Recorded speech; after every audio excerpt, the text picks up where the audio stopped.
Chosen one, lock your attention on this message right now. That quiet feeling you've been carrying, the one that tells you something is about to shift. Stop dismissing it, because what is coming is not going to announce itself. There will be no warning, no countdown, no dramatic sign in the sky. It will simply arrive, and when it does, everything changes in a single moment. The enemy is working overtime right now for one reason, and one reason only. He knows what is about to walk into your life, and he cannot stop it. So instead, he is trying to stop you. He is trying to keep you distracted, exhausted, and doubting yourself just long enough to make you miss the moment when it arrives. But you are not going to miss it. Not today. It all ends this week. The waiting, the wondering, the silence that has stretched so long, it started to feel permanent. But hear this clearly. It is not ending because of timing or luck. It is ending because of what you have already done. Because of the prayers you prayed when no one was watching. Because of the ground you held when everything in you wanted to let go. Think back to that moment this week when you almost said something you would have regretted. When a situation came at you without warning and every part of you wanted to react, wanted to defend yourself, wanted to explain. But something held you back. You stayed quiet. You walked away. You let it go. You thought that was weakness. You thought that silence cost you something. But I am here to tell you that silence was a weapon. That moment of restraint was not you losing ground. That was you signing the final document. That was the act that sealed the enemy's removal from your situation. You did not ruin anything. You finished everything. You did not find this message by accident. The algorithm did not bring you here.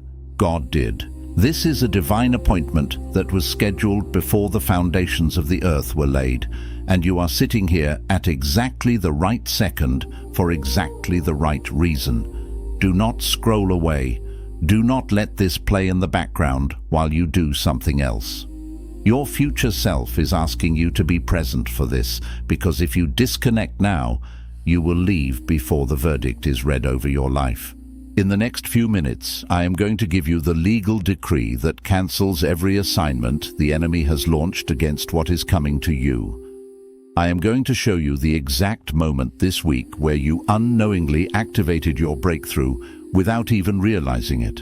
And at the end, I am going to give you the declaration that seals this open door shut, so that nothing the enemy tries can reverse what God has already set in motion.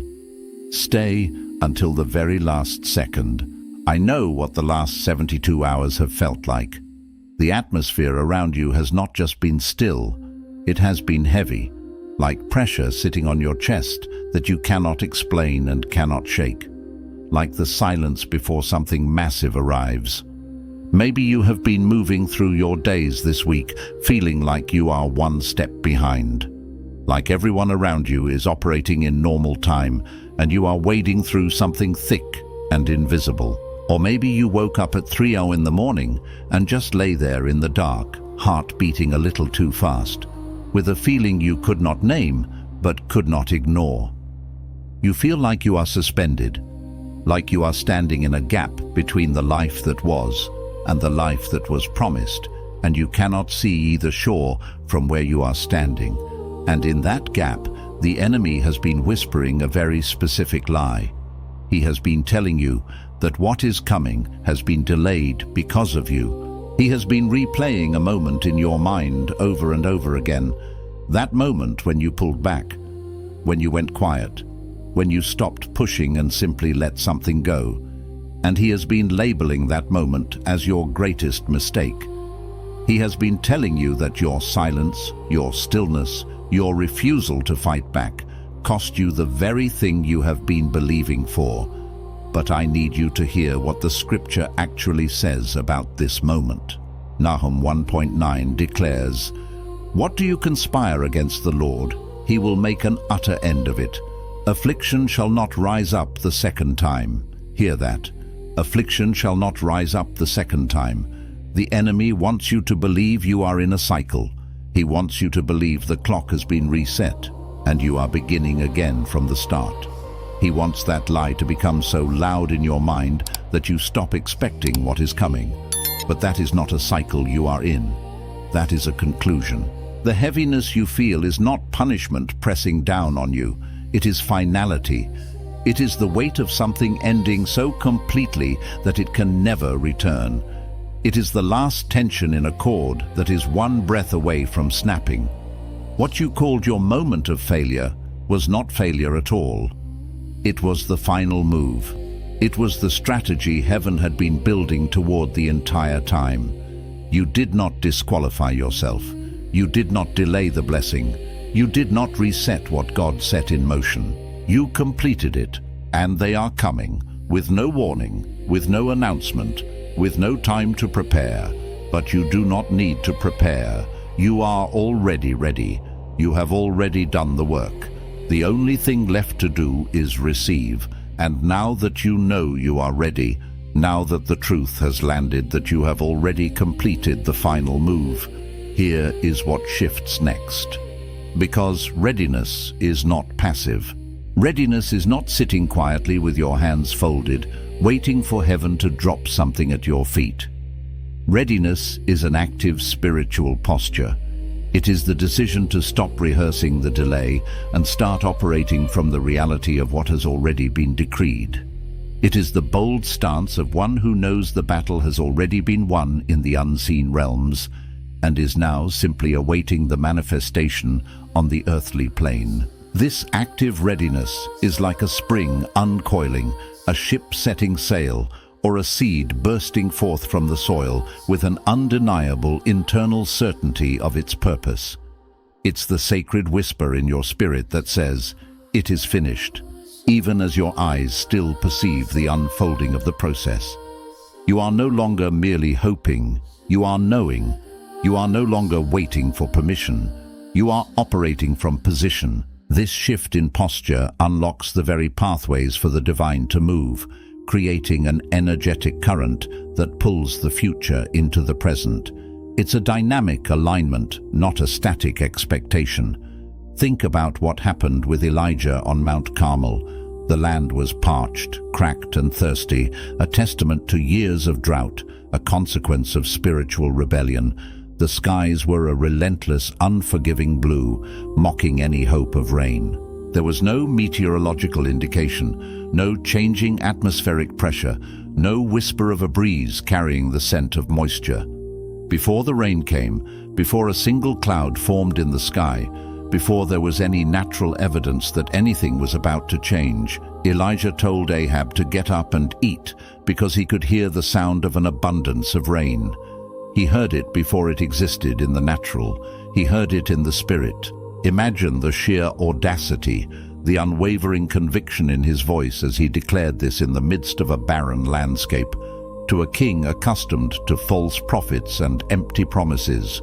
He stood as a lone conduit of divine revelation, tuning his spiritual ears to a frequency beyond human comprehension. And that hearing, that willingness to declare what had not yet arrived, was not arrogance. It was alignment. It was a profound attunement to the heart and will of God. He was not speaking something into existence from thin air, conjuring a reality out of nothingness. He was agreeing out loud with what heaven had already decided, simply echoing the divine decree that had already been established in the spiritual courts.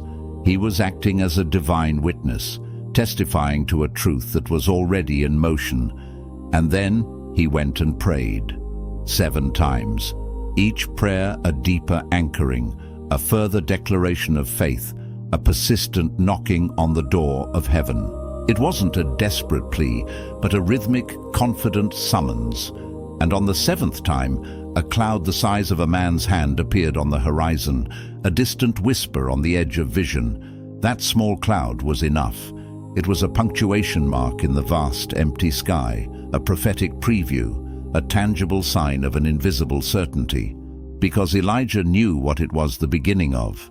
He saw not just a cloud, but the breaking of a drought, the torrent that would quench the thirst of a nation, the divine vindication of God's power. His spiritual sight magnified the small into the significant. You are standing at your cloud the size of a man's hand moment. This tiny flicker of hope, this nascent manifestation, this first undeniable ripple in the calm surface of your waiting. What is visible right now may look small. It may look insignificant, hardly worth mentioning. It may not look like the fullness of what was promised, perhaps only a faint outline, a shadow of the coming glory. But the question is not whether you can see the whole sky yet, bathed in the thunder and lightning of breakthrough. The question is whether you recognize what that small movement means, whether your spiritual discernment is sharp enough to perceive the seed of destiny. Because the enemy, with his cunning whispers, will use the smallness of the beginning to talk you out of the magnitude of the ending. He will point at that fragile cloud and say, "That is all there is," a fleeting anomaly that will dissipate into nothingness. He will tell you not to get your hopes up, to temper your expectations, to protect yourself from inevitable disappointment. He will dress discouragement in the deceptive language of wisdom and tell you to be realistic, to come back down to earth, to settle for less than what your heart truly desires.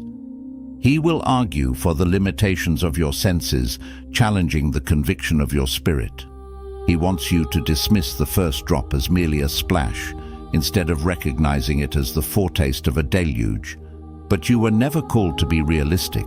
You were called to be faithful to what you heard. Realistic is the language of the fallen world. Faithful is the dialect of the kingdom. Your calling transcends the logical confines of the natural realm. Your mandate is rooted in a deeper truth, a higher reality, the unshakable word that resonated in your spirit. And what you heard was not a rumor, a fleeting thought, or a figment of your imagination. What you heard came from the same voice that spoke light into darkness, commanding existence where there was only void. The same voice that called things that were not as though they were, conjuring stars and galaxies into being with but a word.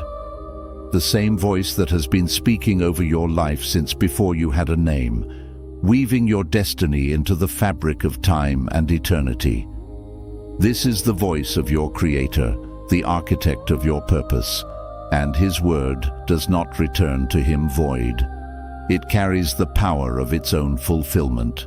Now here is where it goes deeper, because there is something happening beneath the surface of your situation that you need to understand before the door fully opens, before the floodgates of blessing are entirely released.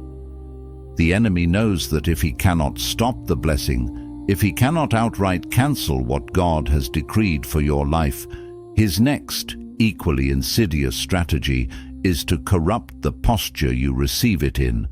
He does not need to cancel what is coming.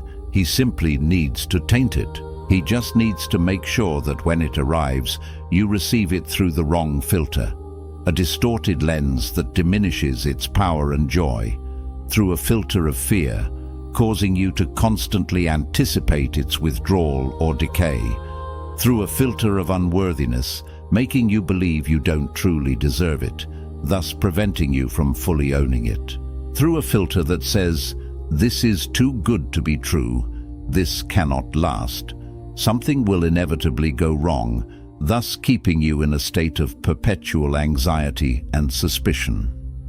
These filters are not just minor inconveniences, they are spiritual toxins designed to neutralize the very good heaven intends.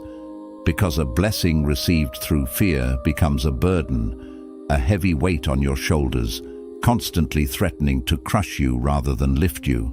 What was meant to be freedom becomes a new source of captivity, a treasure you are terrified of losing.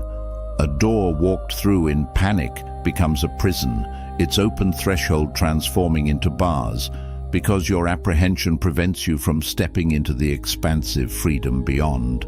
You enter, but your heart remains locked in the previous season of constriction. And a season of favor entered without identity, without a firm grasp of who you are in Christ, will inevitably be sabotaged by the very person it was given to, yourself. For without a clear understanding of your divine appointment, you will mismanage, misuse, or even destroy the very gifts intended to propel you forward. This is what happened with Saul. He was chosen, plucked from obscurity, anointed by the prophet Samuel with oil that signified divine appointment. He was positioned as the first king of Israel, given a powerful mandate and an extraordinary opportunity to lead God's people. But he never fully accepted what he was called to be. His foundation was shaky, rooted in insecurity rather than divine affirmation. He kept comparing himself to others, particularly the formidable David, allowing external perceptions to dictate his internal state. He kept performing for the crowd, seeking their approval and validation, instead of standing firmly in his assignment, secure in the identity God had bestowed upon him. He was a king who wore his crown for the applause, not for the calling. And the moment David arrived, a young shepherd boy whose star began to rise, the moment the favor he had been given started to look like it was shifting towards someone else, fear became his compass. This primal fear, this gnawing insecurity, steered every decision, poisoned every relationship, and corrupted his very soul. And a king with fear as his compass becomes a tyrant, lashing out at perceived threats, manipulating circumstances, and eventually seeking to destroy the very person destined to carry the next phase of God's plan. Not because the calling was removed by God, but because identity was never established in Saul's heart. He never truly believed he was worthy of the crown, and thus he became enslaved to the opinions of others, losing sight of the divine decree over his life. His fear created a self-fulfilling prophecy of his own downfall. So before this open door becomes everything it is supposed to be, before you fully step into the expansive landscape of your promised land, heaven is asking you to do something that feels counterintuitive, something that goes against the grain of societal norms and perhaps even your long-held coping mechanisms. Heaven is asking you to stop shrinking, to stop making yourself smaller, quieter, less noticeable, less brilliant, in an attempt to fit into molds that were never meant for you, to stop pre-apologizing for what is about to be on your life, for the blessings, the favor, the opportunities, the anointing that will undeniably set you apart. To stop managing other people's comfort with the grander, more authentic, more powerful version of you that is emerging. You have spent too long dimming your light, tucking away your gifts, holding back your voice so the people around you would not feel the weight of what you are carrying, so they wouldn't feel overshadowed or uncomfortable by your ascent. You've walked on eggshells of your own making, fearful of the repercussions of your own blooming. And God is saying that is over now. The season of suppression is ended. It is time to stand in your full stature, to occupy the space you were divinely ordained to fill. You were not anointed to fit in the room. You were anointed to change the atmosphere of the room. You are not meant to blend in with the existing decor. You are the catalyst for transformation, the aroma of Christ, the light that pierces through the shadows. Your very presence is designed to shift the spiritual temperature, to challenge the status quo, to introduce a divine frequency. Embrace the glorious disruption that is your anointing. And what is coming next? Stay with me, because this is the part most people are not prepared for, the truth that often causes a quiet discomfort. What is coming next is not just a blessing, it is an exposure. What God is about to bring into your life, whether it be wealth, influence, new relationships, or expanded platforms, is also going to reveal what is in your heart. It will shine a powerful divine spotlight on your motives, your hidden beliefs, your unhealed wounds, and the true condition of your spirit. And that is not a threat. That is a gift, a profound act of divine grace, because you cannot carry what is coming, the weight and magnitude of the new assignment, with the limiting beliefs, unaddressed fears, and unexamined motives you have been holding. The capacity has to expand before the blessing arrives, or the blessing arrives and has nowhere to go, like water hitting a closed vessel, spilling out and becoming wasted. This exposure is God's gentle yet firm way of preparing you not just for the blessing, but for the sustained stewardship of it. It's an invitation to introspection, a divine cleansing that makes space for greater glory. Think of the widow with the oil in 2 Kings, a poignant example of this principle. She was at the brink of despair, facing destitution, her sons about to be taken as slaves. Elisha did not bring the oil from some external source or miraculously conjure it from thin air. He asked her what she had in her house, directing her gaze inward, challenging her perception of her own scarcity. And she had almost nothing, only a small jar of oil, a seemingly meager resource, barely enough to sustain her for another day. But he told her to gather vessels, empty ones, as many as she could find. This was the critical instruction, the expansion of expectation, the preparation of space. Not just a few, but as many as you can find, pushing her beyond her perceived limits. And then he told her to pour. This was the act of obedience, the step of faith into the unknown. And the oil did not multiply while she was just contemplating. It did not multiply while she was gathering the vessels, although that was a necessary preliminary step. It did not multiply while she was planning or strategizing. It multiplied in the very act of pouring, in the dynamic movement of faith. And it kept multiplying, flowing supernaturally until she ran out of vessels to fill, until her capacity for reception was exhausted. The vessels in that story are not just physical containers. They are a powerful metaphor for your capacity. They are your expectations, the spiritual containers you bring to God. They are the size of what you are willing to believe for, the breadth of your imagination when it comes to divine provision. And what heaven is saying to you right now is that it is time to gather more vessels. It is time to expand what you are expecting, to break open the hardened soil of limiting beliefs and allow the seeds of abundant faith to take root. Because the oil is not going to run out. God's supply is infinite, His generosity boundless, His wellspring inexhaustible. The only thing that will stop the flow, the only constraint on the miraculous, is a shortage of vessels. It is the self-imposed limit on what you are prepared to receive. Your limitation is not God's willingness. Your limitation is the size of the container you have been asking Him to fill. He is not constrained by your circumstances. He is constrained only by the boundaries of your belief and the capacity you create to receive. Now, once that shifts in you, and it is shifting right now as you hear this, a subtle reorientation in your spirit, a loosening of old chains, there is something else that has to happen. And this is where the real turning point lives, because most people get agonizingly close to breakthrough and then pull back right here at the precipice of their greatest reward. They get close enough to smell the promise, to almost taste the victory, to feel the warmth of the breakthrough sun on their skin, and then they disqualify themselves at the threshold. They conjure reasons to pause, to delay, to retreat from the very thing they've longed for. They say things like, "I am almost there," or "I just need a little more time to prepare," or "maybe next season." And those sentences sound like wisdom. They carry the deceptive veneer of prudence and humility. But they are fear with a vocabulary upgrade, sophisticated rationalizations that mask a deeper reluctance to fully step into the unknown magnitude of God's plan. They are procrastination dressed in pious language, a self-imposed prison of perpetual preparation.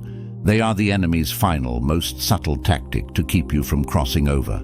Coming up in just a moment, there is a hidden agreement you have been living under that sounds like faith, but has been functioning as a ceiling, a transparent barrier that has kept certain blessings circling just above your reach.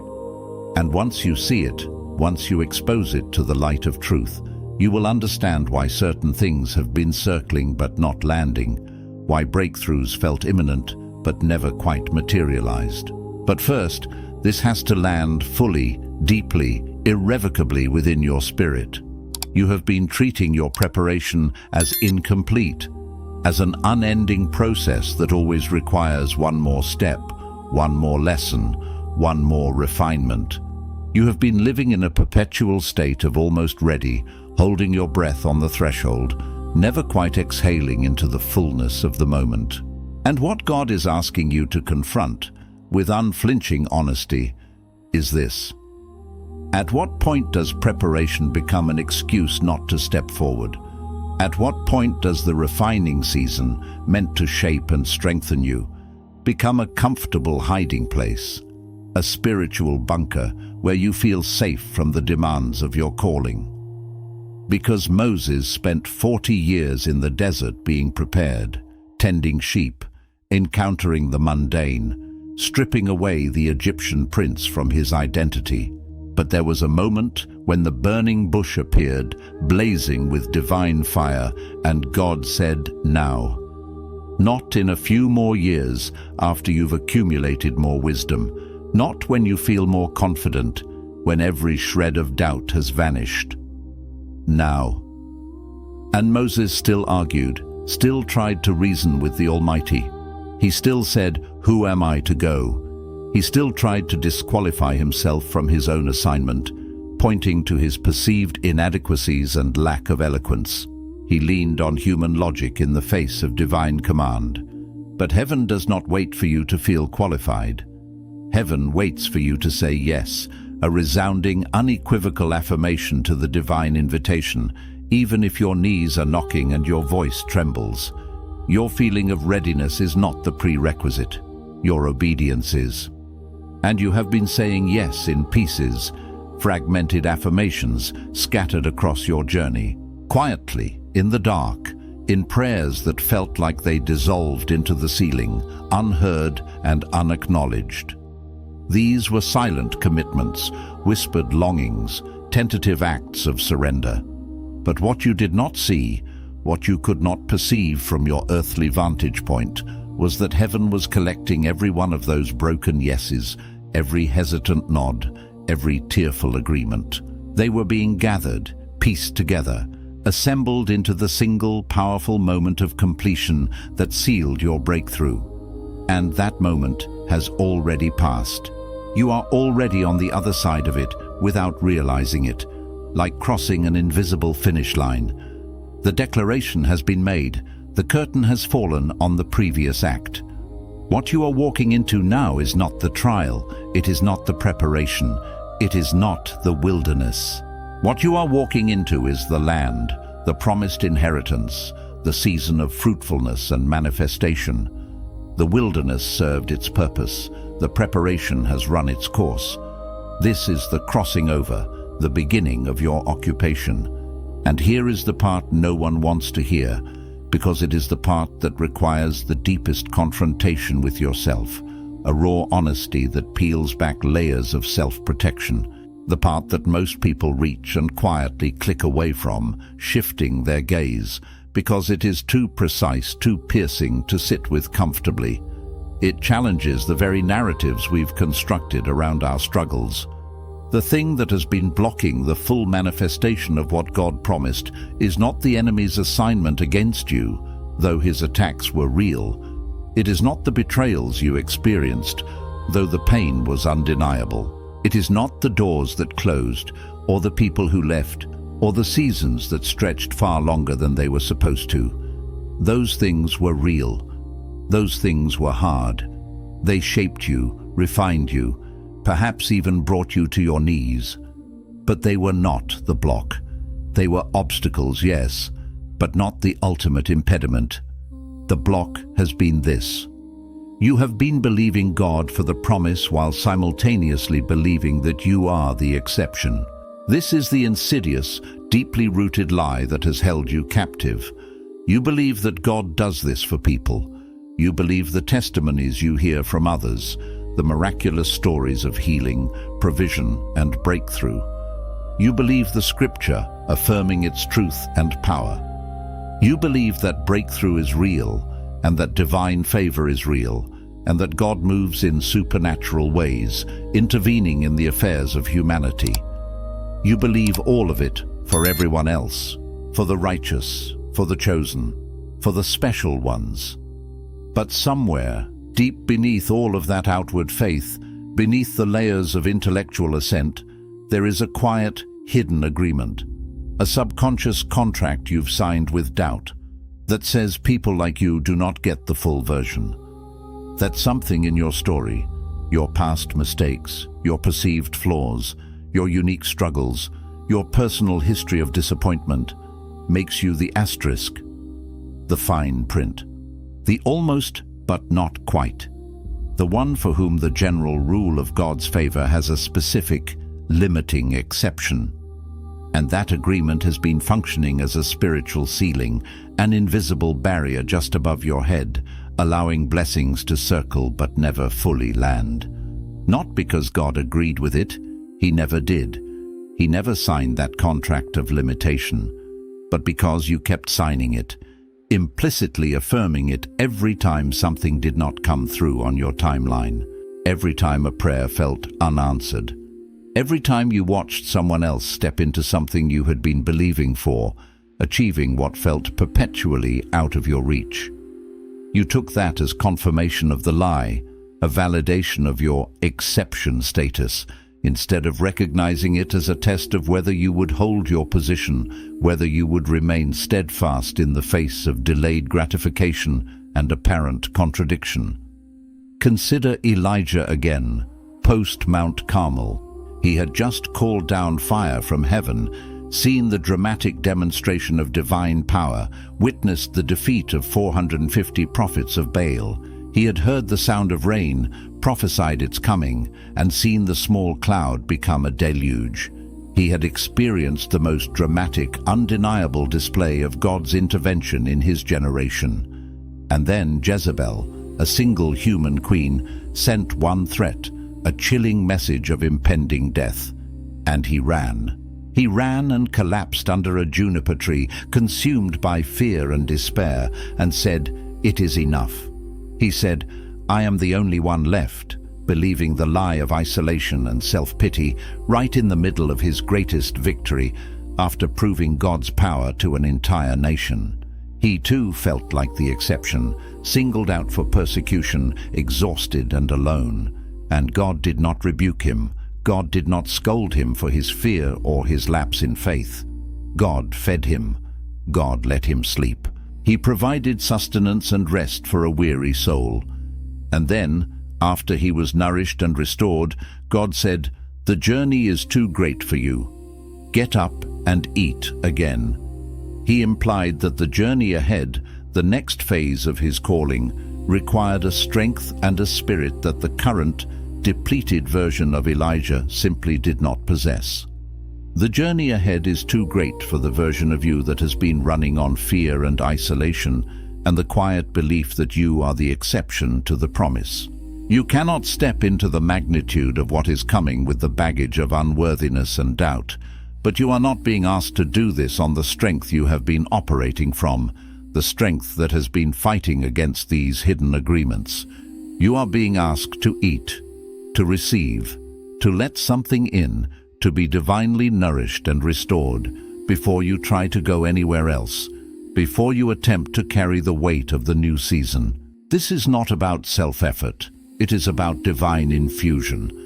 Because what is about to walk into your life is going to require a version of you that has been fed, deeply satisfied and sustained by the bread of life and the living water.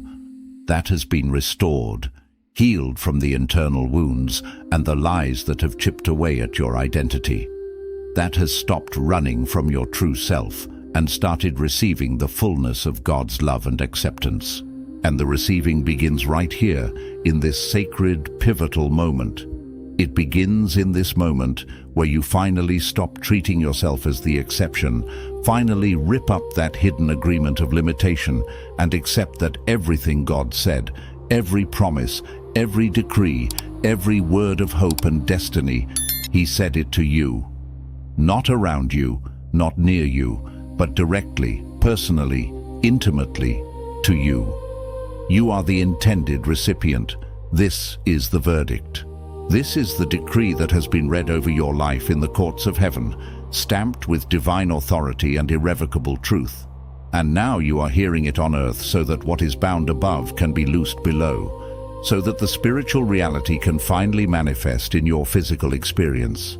This is the breaking of the spiritual ceiling. This is the opening of the floodgates. The assignment against you is cancelled.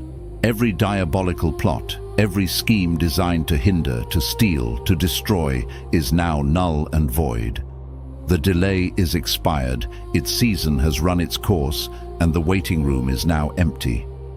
The silence has ended, and a new sound is emerging, a symphony of breakthrough and restoration.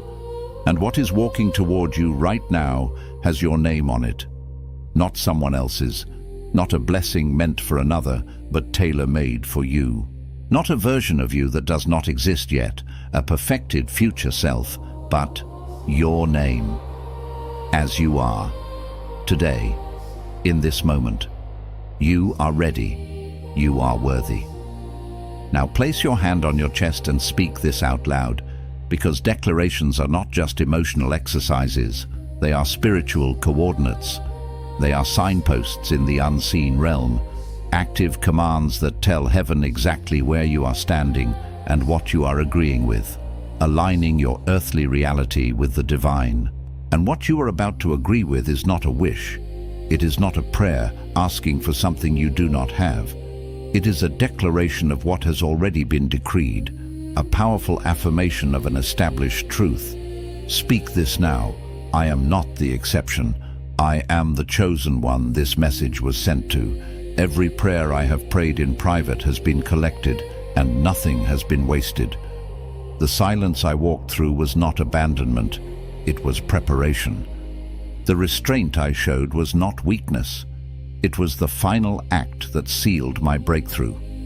I release every agreement that said I was too late, too flawed, or too far behind. I release every ceiling I built from disappointment. I step into this season fully, without apology, without shrinking, without waiting for permission that has already been given. The door is open. I walk through it now. What God has declared over my life cannot be reversed, cannot be stolen, and cannot be delayed beyond this moment. I receive it, all of it. I am ready, and I am enough. If this message has spoken to something in you that needed to be spoken to, if you felt something shift while you were reading or listening, even if you cannot fully name it yet, do not let that feeling dissolve into the noise of the rest of your day. That feeling is information. It is confirmation.